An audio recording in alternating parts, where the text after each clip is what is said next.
Hello everybody and welcome to another, it's not really a fly tying session I suppose. This will be, we're basically making an artificial bait and this is what we're going for here. I'm going to call it the realistic dog biscuit. This is the mastered version. Basically we've been working on this artificial bait for the last 3 years now and testing them at various fisheries, and I just wanted to share the final version. So we're going to need a few things to do it. First of all, we're going to need we use a size 6 hook, but you guys can use whatever size hook that you prefer to match the size of the particular bait that we're what you're trying to imitate. In this case, we're trying to imitate a Harrington's Dog Kibble, turkey and veg, which we've been using quite a lot. When I say we, I mean me and my friend Ken. You may have met Ken on one of the videos that we filmed recently, where we're both fishing. We were using the cork versions of these flies. Now this particular fly is a bit of a hybrid. It uses both foam and cork, but this has been turned to dust basically. It's a cork sawdust. To do that I used my Dremel tool and the sanding bit and just kept going away at a fairly large chunk of this cork until I got a nice pile of dust on my mat here, and then just scraped it up and put it into this jar. It's important that you use a little jar of some description. This is actually from work, a urine sample bottle, but it'll do the job. It's obviously had no urine in it. Anyway, let's get on with the video, shall we? So first of all, we're going to want to grab your size 6 hook. These are a brown Teflon coated one. I actually buy these from a agricultural store called Charlie's near the town of Welshpool. They do them in size 10 and 8 as well, and they're a great hook. They're quite a heavy wire, and that's half the reason we're using these, is because this seems to produce just the right amount of buoyancy. If they float too high on the water, we've found with experience, basically they just float too well, and it requires too much effort for the carp to take them, and they end up rejecting them because of that. So we're just going to take a bit of the Teflon off on the shank. You can do it underneath as well. This is just to help the glue grip the foam. If you just rough it up, basically, just gives it somewhere to stick to. Basically, if it's too smooth and it's got Teflon on it, it's not going to work. Teflon is a non-stick material by its very own nature, so you want to get rid of quite a lot of that to get it to grip. We'll put that to one side. Now basically we're going to want to produce a foam cylinder. This one is, it was a bit of trial and error to get this the right size, to end up with a fly the right size, but we've come up with 6 centimetres or 60 millimetres, which is about 2 1/4 inches roughly. I've got inches on the other side, so I'll put it there and you guys can read it for me, because I don't do imperial measurements. I think it's 2 inches and 3/5, I think, by the looks of it. Sorry, 3/10. 2 inches and 3/10. And it's going to be 4 millimeters wide. Now the previous version was a bit thicker than that, because it was made completely from foam. These are the ones that are made completely from foam and then painted, and they're about between 5 and 6 mil thick. But these ones float too high on the water. These are very lightweight hook, and they're made from quite a lot of foam, and they literally sit on the water rather than in it. So we're going to produce our foam cylinder. Now it is easier to do. I'll give you the measurements of the finished cylinder because there are easier ways to do this and less messy ways. But you want a fairly decent glue. I've changed my glue recently because the tube I was using was a couple of years old and it wasn't sticking very well. So you just want to put a little dab and then get it started. Just hold it there just for a second. And there we go. And that's just to get you started. And then you're going to continue to paint the inside with a fair amount of glue. And then roll to produce your cylinder. Don't do it all at once because it'll end up going everywhere. This is a very fast drying glue, this one, so you've got to work quick with it. It's very sticky, it's really good stuff. It's called ox or strong as an ox. So then we've got this bit hanging off here. I normally cut that off to produce the final cylinder at an angle like so. You want to use a new blade every time you do a new project with these hobby knives. If it's not sharp, it just won't cut. So the final measurements are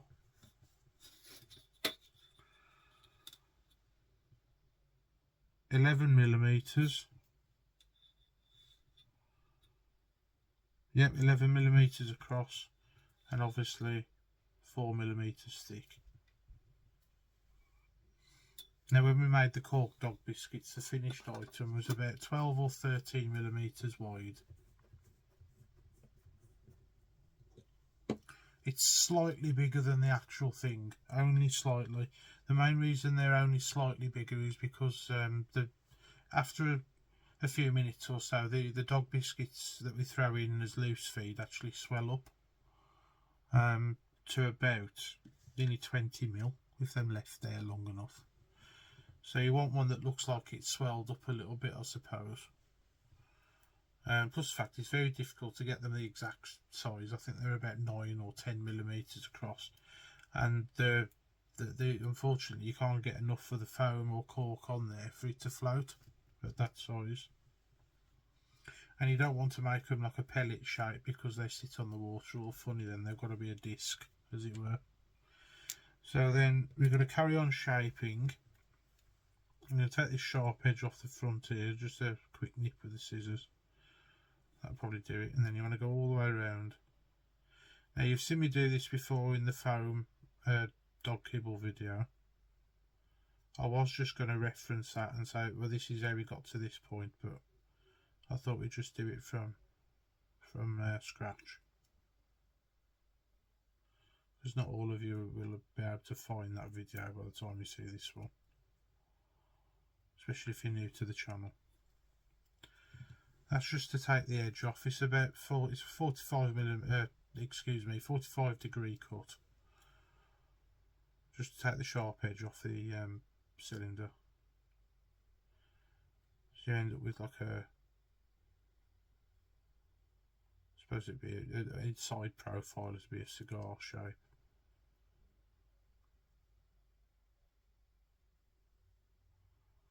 There we go. It doesn't have to be neat. There's a good reason why. It doesn't have to be perfect at all, because we're going to be building the outside of the fly up with the dust. So you want to get a fairly sharp needle just to get yourself a pilot hole. And you want to go straight through the middle. It's got to go straight through the middle, otherwise it won't sit right on the water or on the hook.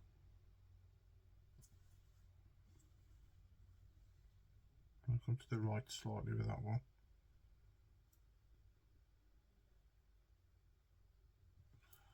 That's it. Otherwise it'll sit lopsided in the water because of the weight of the hook. That's to create a pilot hole. And then you want to get a nice thick needle. This one's probably 2.5mm thick. Let's check it. Yes, 2mm. This is just to create a nice big hole to get the hook in there to start with.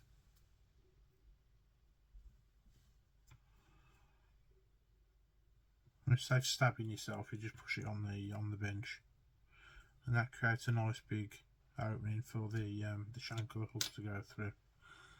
You might be able to see that. And you're going to get your hook, and you want to put the eye in the end that you put the needle in first, because everything's gone that way, and you want the glue, when you glue it onto the hook, to go down there using capillary action. If you do it the other way, the glue won't go down the shank of the hook under the foam. And I'll pull it round the bend to expose the shank. And then what I would normally do here is save getting glue on your fingers.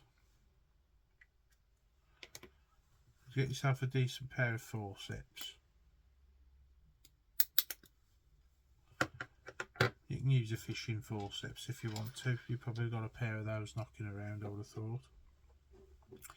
And I found that if you use a gel, the gel version of the same glue, you can get a nice layer of glue on the shank all the way around.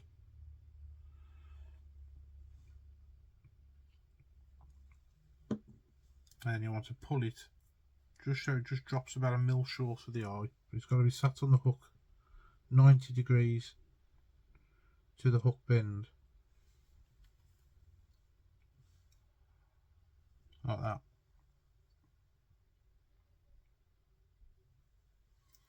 Bring it a bit closer. That's what we're going for. Don't worry about the spot of glue on the foam. That'll you can probably just wipe it off if you want, but you can use the gel to build up the crust if you want to. I've used a mixture of both methods before, and it produces fairly decent results. In fact, we will go with the gel. So just pop a bit of gel on there, and then I'll probably use the brush to help spread it.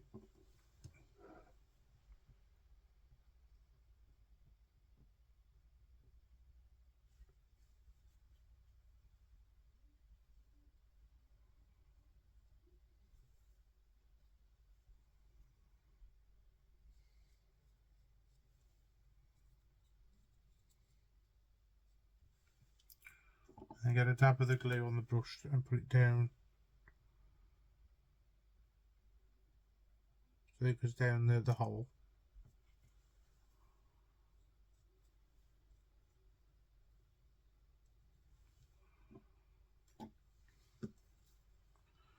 Get some more gel for the underneath.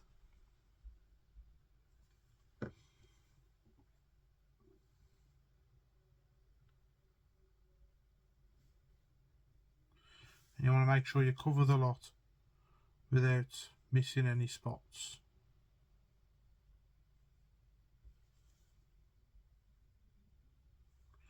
Don't get it on the eye or on the hook,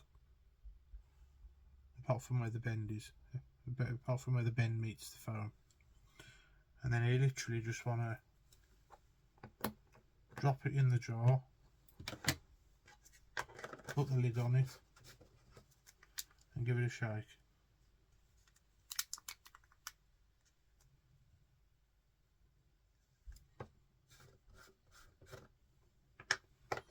Give it a good few seconds to really stick.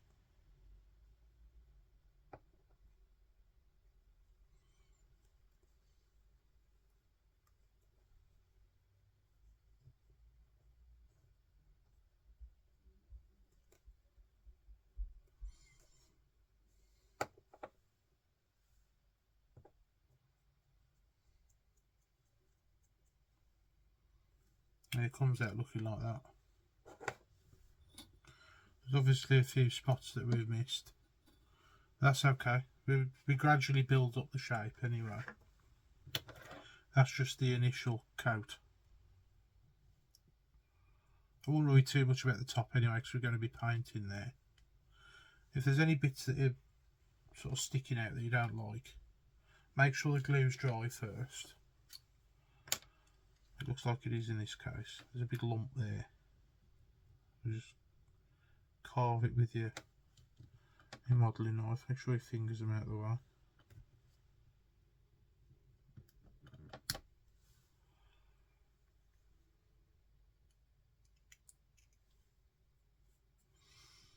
And then you can get rid of the gel at this point. You're just going to use the brush on version.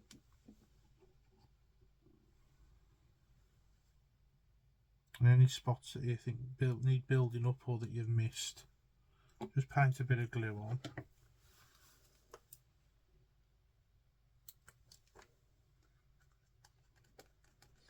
Just dunk it using your forceps this time, and then tap to get rid of the excess.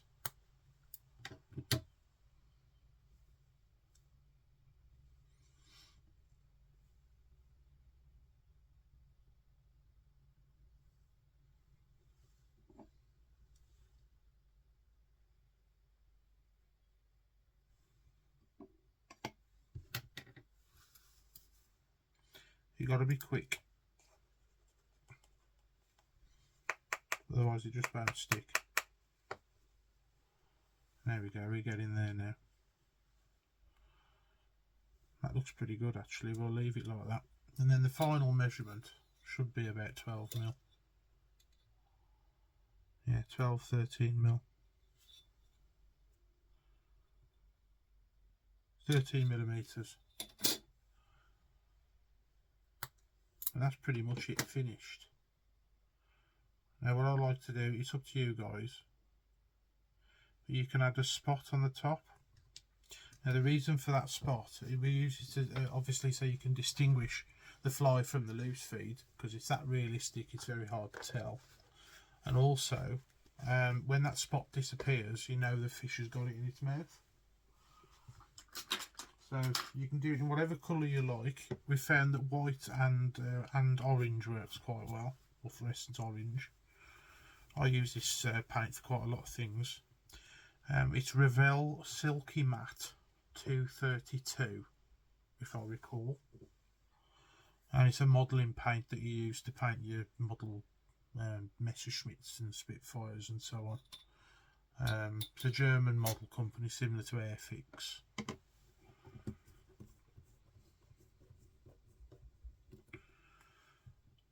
So pop it on your forceps.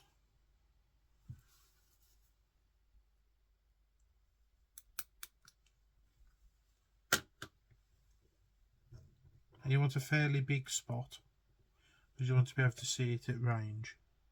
But you don't want it so big that the fish can see it. It's not used to attract the fish. It's used solely so that you can see it in this case. Now I have made night versions of these, where I use a glow-in-the-dark paint as my sighter, and they work well as well. And I've also painted the bottom of the fly with the glow-in-the-dark paint to act as an attractor, and I've had mixed results with those. I don't catch as many fish as I would in the day,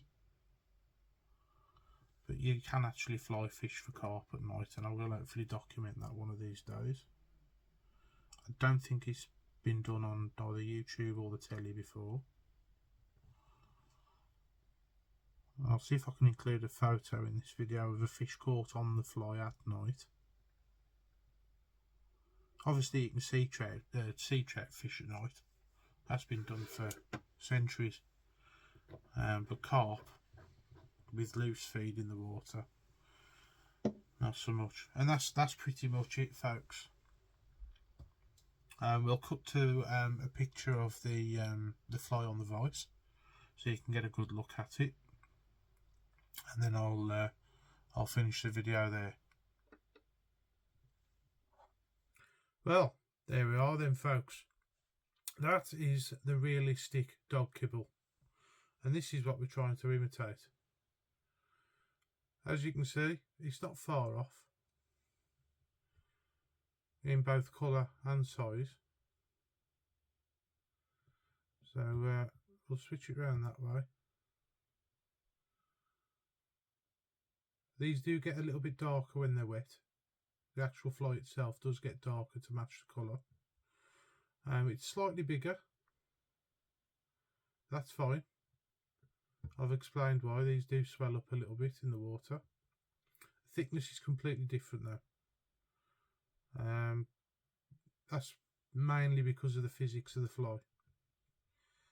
You want it to float as is, so that the hook point's in the water. So that's the realistic dog kibble. Please like, share and subscribe, and I'll catch you guys in the next one. Bye bye for now.